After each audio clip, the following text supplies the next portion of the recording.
your menstrual cycle, just like the moon, has 4 different phases. We're going to really focus on 2 of them, and we'll get closer in on the details here in a second. But really what I want to communicate to you is that, and you probably already know this, but you're not going to perform at the same level the entire month.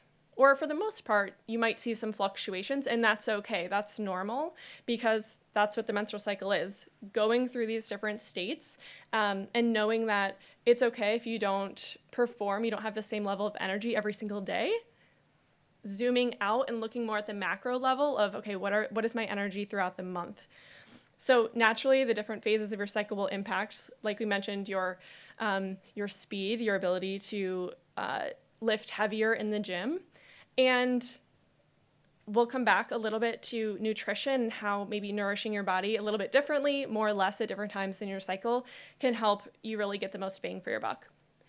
I want to let you know what I'm going to talk about more specifically, and just clarify with you that my promise to you is that by the end of our 30 minutes together here, you're going to have a good understanding of how the different phases in your cycle can help you to get better physical performance.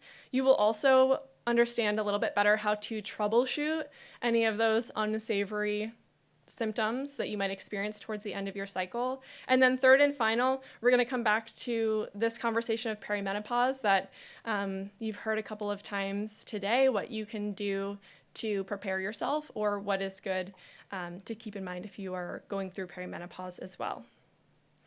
Now, on the next slide, I'm going to show you a graph. No stress. We're just going to be looking at the trends because there's a bunch of colors right here.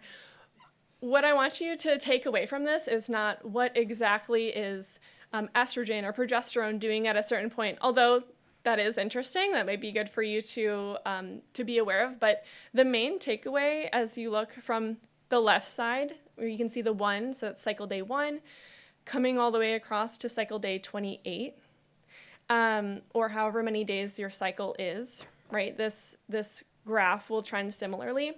But clearly, right, on the left half of the graph, your hormonal landscape looks one way, and then on the right side of the second half, it looks another way. That's the main takeaway. Now, this is in contrast with this little squiggly line down here, which that represents what kind of on average men's hormones are fluctuating like throughout that month.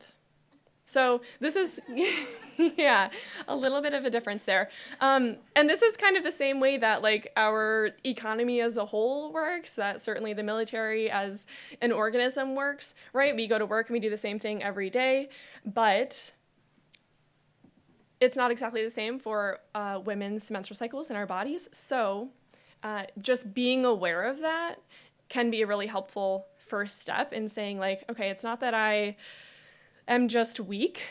It's like, okay, I just need a beat. I'm on my period. And then not to use it as an excuse by any means, but to having that awareness and understanding why you might perform differently, that can be a really big advantage in and of itself.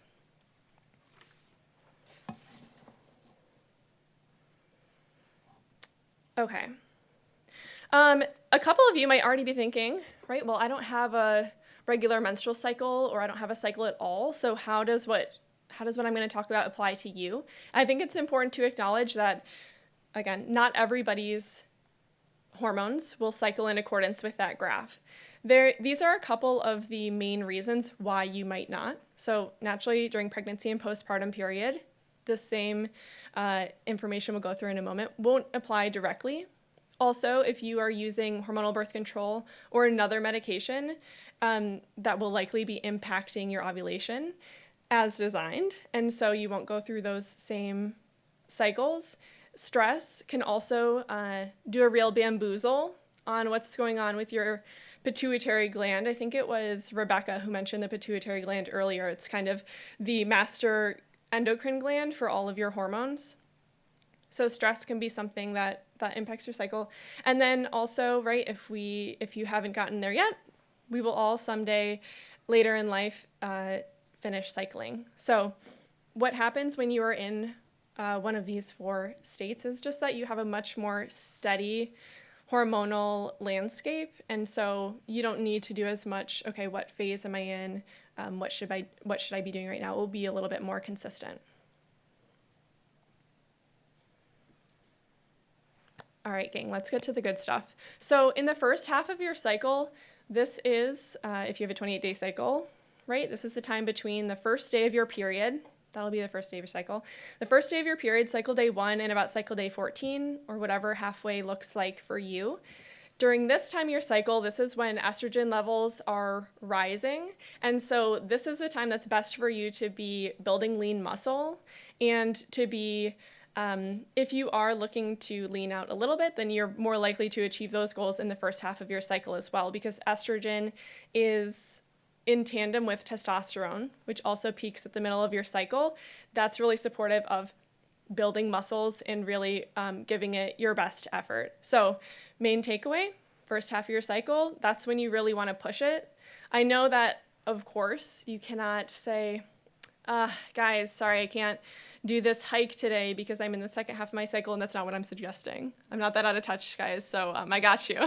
But to whatever extent that it makes sense for you in your own personal training regimen, this would be good to keep in mind. That's kind of the context that I want you to keep in mind here.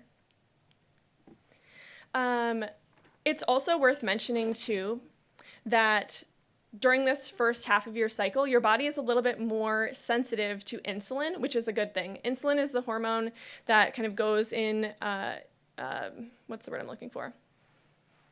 Balances, words, guys. It's the end of the day, right? So anyway, that kind of counterbalances what's going on with your blood sugar. And so this will help you to have more sustained levels of energy too throughout the day. So just keeping in mind, like if you are a gal or that likes to dabble with intermittent fasting, then you might see better results and like better energy levels during this first half of your cycle as well. I want to mention that as you get closer to the middle of your cycle, that's when there's a slight increase in your risk for injury. Injury as it relates to tendons and ligaments. The same hormone that like prepares your body to be able to release this egg from your ovary is the one that unfortunately can make your tendons and ligaments a little bit more jelly. That's the technical term. So I'm sure that you all are planning on using amazing, beautiful form at all times, but just a little extra emphasis that there have been some studies done with like U.S. women's soccer teams that show that there are more injuries that occur mid-cycle. So just keep that in mind if, again, the opportunity arises. Okay, so cruising into the second half of your cycle here, this is going to be, again, between about the time of ovulation, or this ends the day before your next period. So this isn't going to be exactly the best time to really push it. Remember a couple minutes ago I had mentioned that instead of looking at like the micro frame of this one day or this 1 week, looking at your energy expenditure throughout the month, this is when you might not get, you'll want to work harder, not smarter. No. Did you guys catch that? You'll want to work smarter, not harder, right? That's why I have this little pulley here. Sometimes, you know, if you're thinking, okay, I need to get out there, I need to do this hard workout again because that's what it's going to take to get stronger. First, everybody's body is different. For some people, maybe, but I would encourage you to try this, investigate how this impacts your body and how you feel in your energy levels by saying, let me try to rest when I'm tired and see how much stronger I come back when I have that boost of energy. I want to reiterate too that if you have the opportunity to run your physical fitness test, that would be better done in the first half of your cycle. If you are somebody who maybe you run the training shop at your unit or you have the ability to influence how often those sort of tests are available to service members in your unit, then maybe offering a couple a month instead of just one a month, that would better position the gals in your unit to have higher outcomes and better results on their physical fitness tests if they're aware and able to marry up those timings a little bit. And now that you guys know this, you can help them to do so. I'm going to jump two slides really quick to talk about troubleshooting. This was a question that Candace shared with me, came up in the survey too, of like, how do you troubleshoot what's going on with your cycle? And a lot of these symptoms related to PMS, breast tenderness, mood swings, anxiety, cramping, right? That's normally happening in this second half of your cycle. A lot of the times what this relates to is excess estrogen. So just keep that term in your brain for when you see that on your, Instagram picks that up for your algorithm.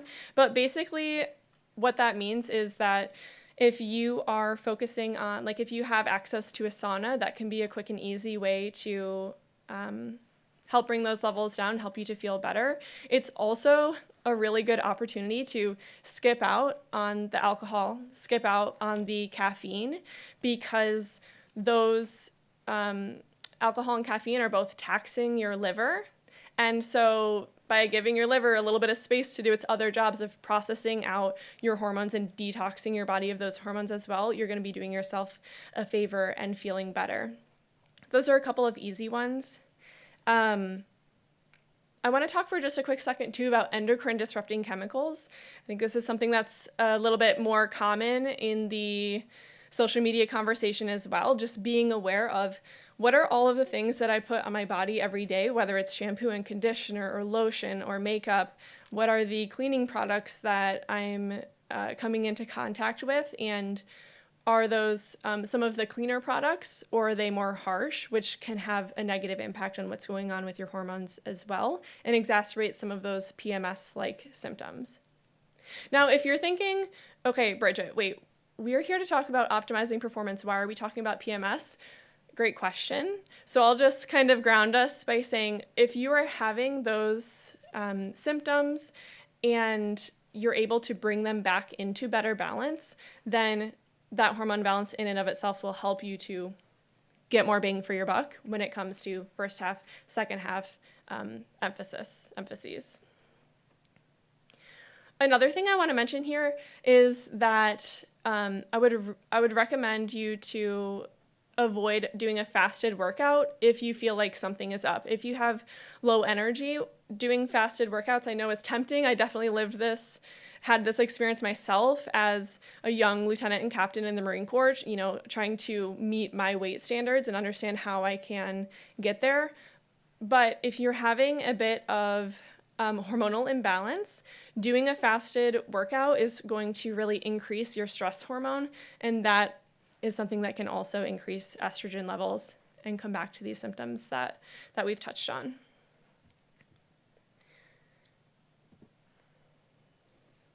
We've got just a couple minutes left, and then we'll transition to Q&A, but I want to talk first about coming back to perimenopause, because this is something, my tip here, that can really apply for all of us in the room. And I'll take a second to clarify too, because I did a brief a couple months ago, and I had a gal, she asked a question, she's like, I honestly thought that was a spelling error. I thought you meant to say premenopause, and that was very embarrassing. So let me clarify what perimenopause actually means, because perimenopause is basically second puberty, right? Instead of going from no cycle to cycle, it's that transition from cycle to no cycle. Then you kind of graduate into menopause. And what's going on, for some people that can take 2 years, some people that can take 7 years. Some gals can have an unruly experience with it, and some it might be a bit smoother. The 4 suggestions I want to make for you here all relate to blood sugar regulation, because that's very important for everybody in this room at all ages, all cycling statuses, and is one thing that you can really get a kick start on before you go into perimenopause that will make that whole transition easier. Raise your hand if you happen to be familiar with blood sugar regulation, or like if you've heard of Glucose Goddess on Instagram. Okay, so a couple hands, a couple people are familiar. This is, take down a quick note on these. The first thing I want you to focus on is having a savory breakfast. So starting off the day, shoot for, your solid 30 grams of protein. If you fall short, hey, you had a good start. But having a savory breakfast instead of a sweet breakfast, that will help to keep your blood sugar levels on a more stable trajectory. And overall, what that means for you is more stable and consistent energy throughout the day. This is something that you can kind of see the benefit of same day. Next, I want you to think about incorporating apple cider vinegar into a pre-meal maybe drink, maybe like a mocktail. Maybe you want to mix it with sparkling water. Maybe you want to use it as a dressing on a salad, because apple cider vinegar can really help to bring the glucose actually into your cells so your blood sugar isn't so high. So it's a really good tool to have that you all, or many of you, maybe have in your cupboards already. I would shoot to do that, maybe have a couple teaspoons, like 2 teaspoons of apple cider vinegar before one meal a day as like kind of a reasonable starting goal. The third thing here is incorporating a veggie starter. So maybe you are out to eat tonight and you say, okay, let's grab the Brussels sprout appetizer and eat that first. Maybe you get a side salad. Maybe it was just at lunch earlier, if we can time travel back, and you have your plate and you just go for the salad and those steamed veggies first. It doesn't have to be over the top, but by starting off with a like non-starchy vegetable, so basically non-potatoes and other starchy vegetables, then that fiber is helping to slow down the absorption of glucose, which again means for you more stable energy levels. So if you're somebody who like 2 p.m. after lunch, you are fighting to stay awake, these will be good for you, in addition to this preparation leading up to perimenopause. Now, the fourth and final concept here to keep in mind would be just getting your body moving. So maybe after lunch or after dinner, you are able to go with one of your friends or one of your coworkers for a quick lap. It doesn't have to be anything crazy, but by actually just using your muscles, you're using that glucose, getting it out of your bloodstream, and overall, this is going to support your metabolic health, which is essential for the quality of your period and your menstrual cycle and your overall performance as well.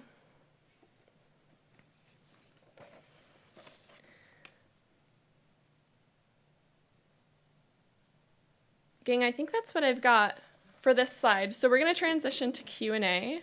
How do we want to? I see you've got the mics there. So yeah, let's go for it. What questions do you have or what thoughts? Yeah, just had a quick question about more sustained combat and assessments that take more than a cycle, because most probably do. What's kind of the you talked about like an ACFT or something like that, preparing for that. But when we're looking at more combat related and longer assessments, what's kind of the strategy to be able to work through the cycle and still be able to perform at your highest level throughout the cycle, especially when you may not have the food that, the beautiful salads and things like that. It's more like MREs. I know, yeah. I wish that Canva had more MRE images in their stock photos, but they just didn't. I apologize for that, team. No, but I hear your question. So your question is, what can you do in the longer term throughout the cycle to maximize performance, even if you are in the second half of your cycle, essentially? I think my answer to that would be that, well, when nourishing with MREs, how can we... I guess really it would be identifying any irregularities or imbalances in hormones to begin with. So if somebody is having those PMS symptoms and kind of getting back to the basics on that. I don't have a specific, like, if you have, how do you really optimize in the second half? It doesn't mean that it has to be, a poor performance by any means, but it's just focusing on these good habits. Actually, one thing that I wanted to mention, a little bit as a joke, but one thing that can really help support normal hormone levels is to have a bowel movement every single day. I think that's underrated. You probably didn't expect to get this recommendation today, but if you, that's one thing, and, up to you how you communicate that to the team. I would actually love to hear feedback on that. But that's one thing that is so easy that, having a bowel movement every day, getting that excess estrogen out of your body, which is causing a lot of these unsavory symptoms, that's something that's quicker and easier. So I know that's not like the grand slam answer that you wanted, but hopefully that's a little bit helpful. Can I clarify anything beyond that?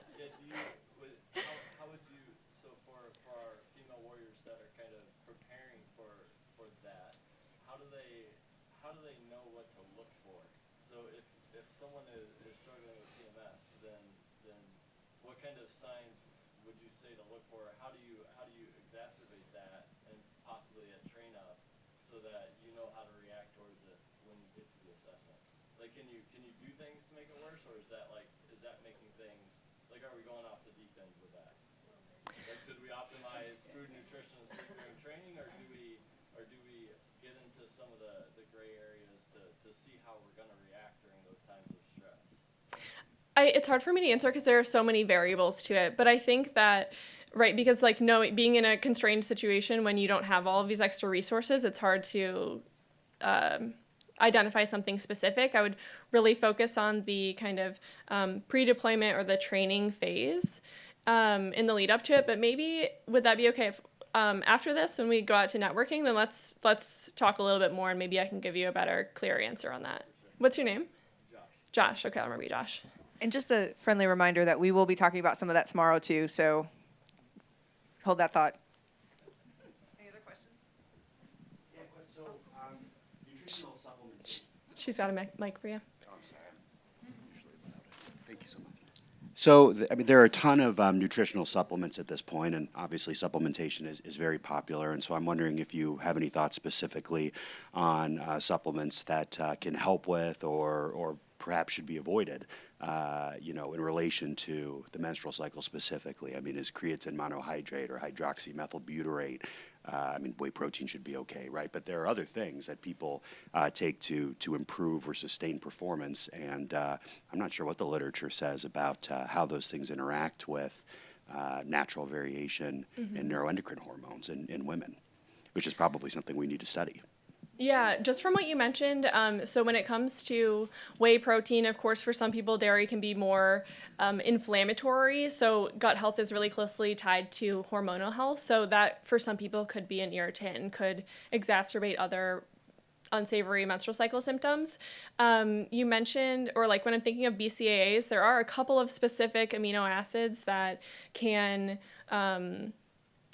impact insulin resistance. So coming back to the insulin picture, but overall, I would just say making sure that you're getting the proper vitamins. And then, I try to not give specific vitamin or mineral recommendations because everybody is so individual. Also, disclaimer, this is not medical advice. I think we're all on the same page there. But magnesium for, 99.9% of folks is one that can be really helpful for menstrual cycle symptoms, can be good for nervous system, can be good for insulin resistance, can be good for mood. So for most people, magnesium glycinate can be one that is helpful. Also worth noting, there are a bunch of subtypes of magnesium. So just looking in to make sure you're picking one that works for you is important as well. I also would mention too that when it comes to different adaptogens, so adaptogens being like, I don't know, have we all heard of Rise coffee, or do you guys get plagued by Athletic Greens, podcast ads like I do? Adaptogens are just like different foods that we eat, but that can be helpful for your nervous system, for your hypothalamic pituitary axis, which overall means that that will support your resilience in the face of stress, and therefore that will help support your menstrual cycle as well. Does that feel complete, or can I clarify anything? Okay, perfect. What's your name? Sean. Thanks, Sean. We have time for one more. Is this on? Yeah. So just want to say thank you for being hilarious and oh my God. What's your name? Closing out the day with this really funny briefing. We appreciate it. And then also want to say thank you for talking about how, especially with people who are still doing fitness tests, I had no idea that there were certain times during the month that people would be more optimal, and I feel like I have failed my fellow ladies when I used to run the fitness program. So hopefully people will carry that forward and implement that change. And then my question is, for the slide where you were talking about optimizing your performance and balancing your hormones using the diet, like starting the day with something savory. Do you have any data? No, I'm not questioning what you're saying. I'm looking for some additional motivation. So what's the data that shows how much better are your hormones balanced, and is your performance if you stick to that, that last slide where you start with something savory and then you have the green vegetables versus the starchy vegetables. Is there any data that shows, how much that actually impacts your performance and your hormone levels? So there is a lot of data out there that shows how that impacts your overall energy levels. I'm not aware of any studies or anything that say like you will, people on average run X% faster or something like that to correlate with it. I mentioned Glucose Goddess earlier. She has a book, or her name is Jessie Inchauspé, and she has a book called The Glucose Revolution and the Glucose Goddess Method, which kind of walks through it. And I think that she just spells everything out just very clearly, easy to consume, and gives so many great examples. So I think she would be a really good resource too, to see like the more specific and detail than we can get into now of what are the results that come from it. Can I clarify anything from there? No, that's right. You feel good? Okay, thanks. I was so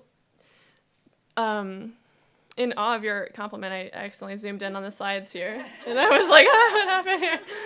Okay. I think that's it for the day then. Thank you again so much. My name is Bridget. Actually, let me go to this slide really quick. If you scan this QR code, which I had no service in here, perhaps you all don't either, but it's just a page where I had a couple of additional resources. I do have a link to the OPSS website, so if you do decide to check out any supplements, that's just the government site where you can go through their questionnaire to make sure that you're not getting weird supplements, but I have a couple other resources as it relates to understanding the different phases of your cycle and how to tie exercise to it if you want to investigate what's there. So thank you so much. Thank you, team, for hosting me, and I'll turn it back over to you, Candace.